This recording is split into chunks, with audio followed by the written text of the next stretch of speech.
پانینی کے بارے میں آپ لوگوں کو بتا دوں کہ ایک میتھالوجی ہے پانینی کے بارے میں کہ ایک آچاریہ تھے،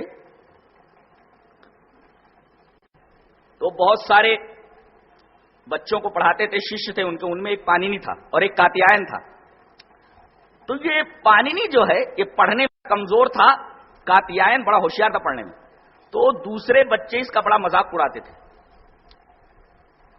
اب اس میتھالوجی کے مطابق، اس قصے کے مطابق، جس کو ہم کہہ سکتے ہیں، اس نے ایک پہاڑ کے اوپر جا کر کے گھور تپسیا کی اور شیو جی پرکٹ ہوئے، جن کے ہاتھ میں وہ ڈمرو رہتا ہے اور ترشول رہتا ہے، اور ڈمرو، ترشول اور وہ سانپ. اب انہوں نے خوش ہو کر کے اپنے ڈمرو کو 14 مرتبہ حرکت دی، جو 14 سور نکلے، اور پانینی نے ان 14 سوروں کو گرہن کیا اور 14 سوروں سے اس نے 42 پرتہار بنائے. انہی 42 پرتہاروں کے اوپر پورے سنسکرت زبان کی بنیاد ہے.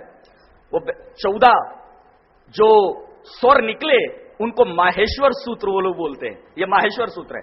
ای اڑ، ریل رک، اے اونگ، اے اوچ، ہیورٹ، لڑ، یم انگڑنم، جبھئی، گردش، جب گردش، کھپ چٹت چٹتو، کپے، شسر ہل. 14 ان 14 جن کو ماہیشور سوتر کہتے ہیں، اور ہر ڈمرو کی آواز، ہر ڈمرو کے گھمانے پر جو آواز نکلتی تھی، جو دھونی نکلتی تھی، جو سور نکلتا تھا، اس سے پانینی نے یہ 14 آوازیں گرہن کی اور اس نے 42 پرتہار بنائے. اور کاتیاین نے اس کی ویاخیا کی. اگر آپ کو جاننا ہو پانینی کے سوتروں کو اور اس کی ویاخیا کو تو ڈاکٹر دھرانند شاستری کی کتاب لگھو سدھانت کومودی جو اس وقت میری اسٹڈی میں ہے وہ آپ دیکھ لیں، اور انتہائی عجیب و غریب زبان ہے. تو اب پانینی کے اس سوتر کے مطابق کہ یہ یو کیسے ہو گیا، ہشیچا، یعنی اگر وسرگ کے بعد ہش اگر آئے، ہش سوتر آئے تو وہاں وسرگ او سے بدل جاتا ہے، یو. بہرحال یو مام جمنادم چویتی لوک مہیشورم اسموڈھا سمرتیشو سرو پاپے پرمچیتے. اب یو مانے جو، یہ عجیب و غریب زبان ہے حضرت، کہ صرف جو کی حالت 27 + 27 + 27 از اکول ٹو 81 غالباً 81.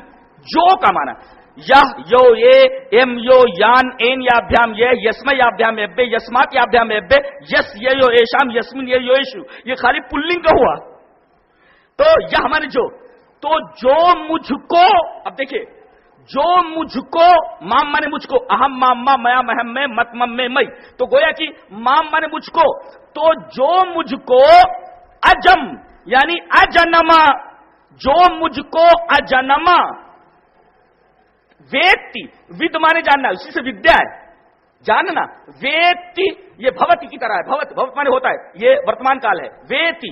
تو جو مجھ کو اجنما جانتا ہے اور انادی جانتا ہے. یہ عجیب و غریب بات ہے کہ جو یہ عقیدہ رکھتا ہے میرے بارے میں، جو بلیف رکھتا ہے اور عقیدہ رکھتا ہے، یقین رکھتا ہے کہ میرا جنم نہیں ہوا ہے، میں اجم ہوں، میرا جنم نہیں ہوا ہے، اور انادی میں ہمیشہ سے ہوں. چپ پر بھوریو چمانے. اور یہ عجیب و غریب زبان ہے کہ اس میں جو کنجکشن ہوتا ہے وہ بعد میں آتا ہے.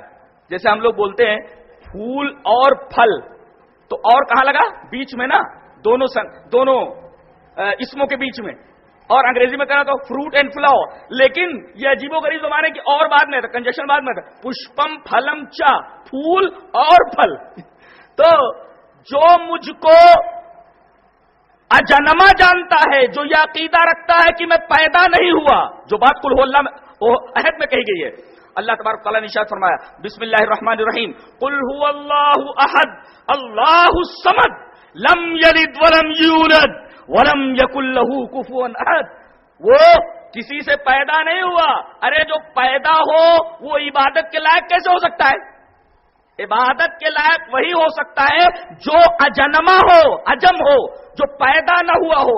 تو اس منتر کے اندر یہ بتایا گیا اس شلوک کے اندر کہ جو مجھ کو اجنما جانتا ہے، بلیف رکھتا ہے کہ میرا جنم نہیں ہوا ہے اور انادی ہوں، میں ہمیشہ سے ہوں، میری کوئی بگننگ نہیں ہے، میرا کوئی اینڈ نہیں ہے، میں ہمیشہ سے ہوں، ہمیشہ رہوں. انادی مانے ہمیشہ سے، اور پربھو مانے ہمیشہ رہوں گا، لا زوال، انمٹ. تو جو میرے بارے میں یہ بلیو رکھے کہ میں پیدا نہیں ہوا، میں ہمیشہ سے ہوں، ہمیشہ رہوں گا، تو اسموڈھا، تو وہ آدمی عقل مند ہے. یہ سموڈ کے معنی ہوتا ہے جاہل، اور اسموڈ معنی عقل مند. اس کا مطلب یہ ہوا کہ جو مجھ کو جانتا ہے کہ میں پیدا نہیں ہوا اور میں ہمیشہ سے ہوں، ہمیشہ رہوں گا، یہ عقیدہ رکھے تو وہ عالم ہے، وہ عقل مند ہے، اسموڈ ہے. اور ایسا آدمی، سا مانے وہ اور مرت مانے آدمی، بشر، مرتیشو انسانوں میں. اب یہ دیکھو کتنی عجیب زبان ہے کہ مرت ایشو مانے تمام انسانوں میں، مرت مانے انسان اور مرت ایشو. جیسے راما راما راما، رامم راما راما، رامے راما بھیم رامے، رامائے راما بھیم رامے، رامات راما بھیم رامے، رامس رامے اور راما رام، رامے رامی اور رامیشو، تمام راموں میں. تو مرت ایشو سامنے وہ، تو وہ تمام انسانوں میں سب سے زیادہ عقل مند ہے اور سرو پاپے پرمچیتے، اس عقیدہ رکھنے کی وجہ سے اس کے سارے گناہ معاف ہو جائیں گے. اسی کو کہتے ہیں عقیدہ توحید. اور میں آپ کو بتاؤں کہ اسلام کی بنیاد اسی عقیدہ توحید کے اوپر ہے. اگر عقیدہ توحید کو اسلام سے نکال لیا جائے تو پھر اسلام کا کوئی مطلب نہیں رہتا. اب میں چاہتا ہوں کہ اس بات کو ایک حدیث پاک سے ثابت کروں. حدیث اس طرح، وعن ابن عمر رضی اللہ تعالی عنہما قال قال رسول اللہ صلی اللہ علیہ وسلم بنی الاسلام علی خمس شہادت اللہ الہ الا اللہ وان محمد رسول اللہ واقام الصلاۃ وایتاء الزکاۃ والحج وصوم رمضان. رواه البخاری فی کتاب الایمان. حضرت امام بخاری حدیث پاک کو ایسے کتاب الایمان میں لائے جیسا کہ معلوم ہوا راوی حضرت عبداللہ ابن عمر رضی اللہ تعالیٰ عنہ ہے. میں نے پوری روایت پڑھ دی ہے. حضرت عبداللہ ابن عمر فرماتے ہیں کہ رسول اللہ صلی اللہ علیہ وسلم نے ارشاد فرمایا کہ اسلام کی بنیاد، اسلام کی اساس 5 چیزوں پر ہے. اسلام کی بنیاد، جیسے کوئی بلڈنگ اٹھاتے ہیں تو پہلے بنیاد بناتے ہیں نا، بیس. تو اسلام کا بیس، بنیاد، یا یوں کہیے کہ اسلام جن دھروں کے اوپر، جن محوروں کے اوپر گھومتا ہے کہ اگر محور نکال دیا جائے تو گھومنا بند ہو جائے اسلام کا، انہی 5 محوروں کے اوپر گھوم رہا ہے. اور یہی 5 بنیادیں ہیں. پہلی بنیاد شہادت اللہ الہ الا اللہ، اس بات کی گواہی کہ اللہ کے علاوہ کوئی عبادت کے لائق نہیں ہے، کوئی عبادت کے لائق نہیں ہے. یہ پہلا بیس ہے. اور یہ ہمیں تعلیم دیتا ہے کہ ہم اللہ ہی کے سامنے سر جھکائیں. جتنا چڑھاوا، جتنی بھیٹ، نظر و نیاز، دل کی عبادت، بدن کی عبادت، مال کی عبادت، ساری عبادتیں اللہ کے لیے خاص ہیں.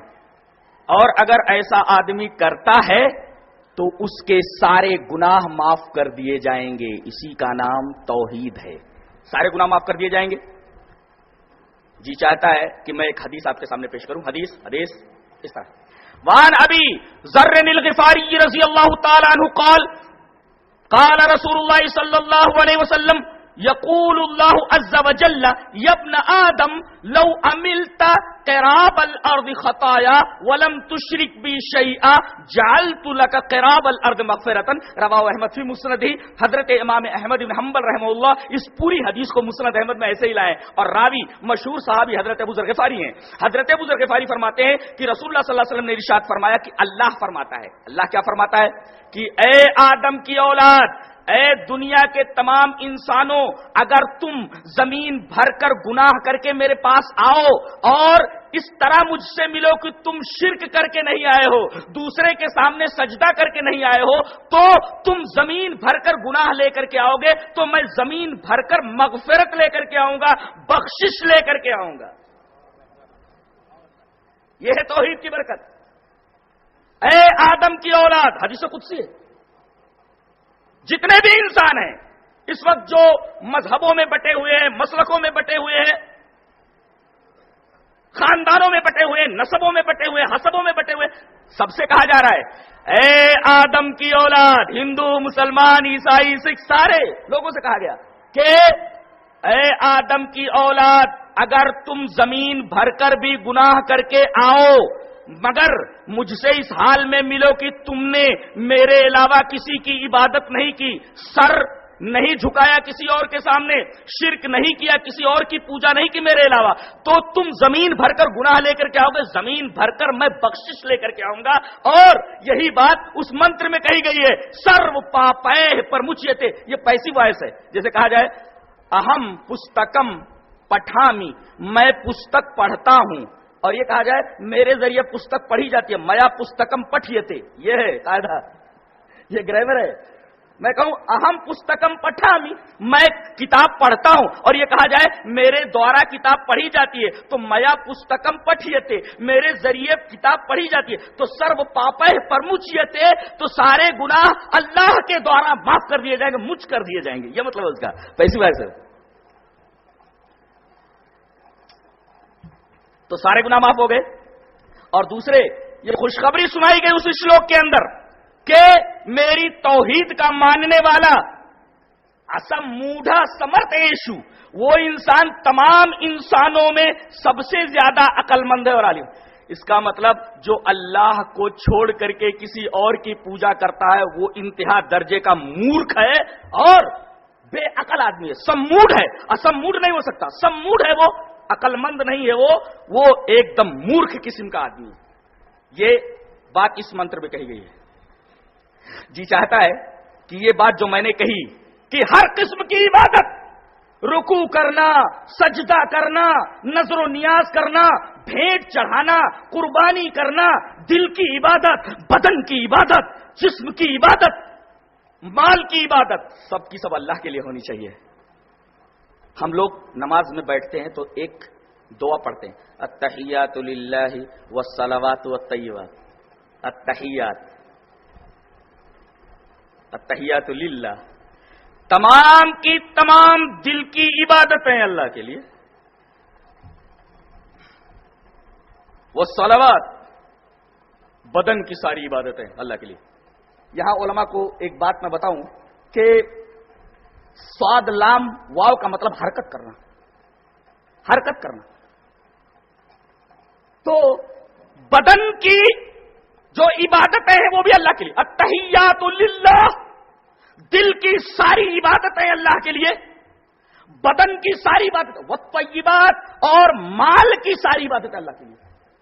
یہ ہم التحیات روز پڑھتے ہیں، دل کی ساری عبادتیں اللہ کے لیے، بدن کی ساری عبادتیں اللہ کے لیے، مال کی ساری عبادتیں اللہ کے لیے، سجدہ اسی کے لیے، رکوع اسی کے لیے، نظر و نیاز اسی کے لیے، چڑھاوا اسی کے لیے، سب کچھ اسی کے لیے۔ یہی بات بھگوت گیتا میں کہی گئی، پڑھتا ہوں منتر، اہم ہی سرو یجنام بھوکتا چ پربھورے اوچا۔ یہ میں جلدی نہیں پڑھ رہا ہوں اس لیے کہ میں وہ زبان سمجھ رہا ہوں، اس وجہ سے مجھے جلدی پڑھنے کی ضرورت نہیں ہے، میں زبان سمجھ رہا ہوں میں کیا بول رہا ہوں۔ ہم ہی سرو یجنام، جیسے سرو لوکانام، اور عجیب بات تو یہ لوکا نام کا ترجمہ کرنے کے لیے تمام وبھکتیوں کو جاننا ضروری ہے۔ جی اب لوکا نام جب کہہ دیا گیا تو وہاں کا معنی پیدا ہو گیا، جیسے لوکس، لوکیو، لوکا نام، ایک لوک کا، دو لوک کا، بہت سارے لوکوں کا، تمام جہانوں کا، عالمین، یہ مطلب اس کا۔ گرامر میں جائیے تو ترجمہ تو پتہ نہیں کیسے کیسے لوگوں نے کر دیا ہے، لوکس سے بیٹھے ہوئے ہیں، الحمدللہ گرامر میں غلطی نہیں نکال سکتا کوئی۔ لوکس سے، لوکیو، لوکا نام، ایک عالم کا، دو عالم کا، اور لوکا نام تمام عالموں کا، تمام عالم عالمین کے معنی میں، عالمین عربی میں عالم کی جمع، اور لوکا نام لوک کی جمع، اور تمام لوکوں کا۔ اب اتنا سمجھ میں آ گیا، اب منتر سنیے، ہم ہی